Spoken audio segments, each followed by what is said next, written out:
ఎవరిని నమ్మాలో నమ్మదగిన దేవుణ్ణి నమ్మకుండా నమ్మకూడని మోసగాళ్ళని నమ్ముతున్నావే చెల్లమ్మ, అదే నీ జీవితాన్ని ముంచుతుంది. నిన్నెవరు చూస్తున్నారో వాళ్ళని చూడొద్దు నువ్వు. నిన్ను బోల్డ్ అంత మంది చూస్తారు.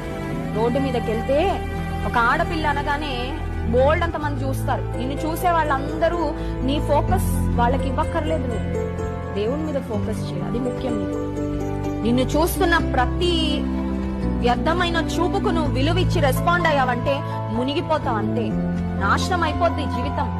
నీ క్యారెక్టర్ పోగొట్టుకున్న తర్వాత, నీ సాక్ష్యం పోగొట్టుకున్న తర్వాత, నీ ఆరోగ్యం పోగొట్టుకున్న తర్వాత, నీ వర్జినిటీ కోల్పోయిన తర్వాత, నీ పరువు ప్రతిష్టలన్నీ పోగొట్టుకున్న తర్వాత, నీ కెరియర్, నీ చదువు నాశనం చేసుకున్న తర్వాత ఎప్పటికి లేస్తావు పైకి నువ్వు? అప్పుడు అనిపిస్తుంది this is not a life worth living. ఇది జీవితం బతకాలనిపించట్లేదండి అనిపిస్తుంది.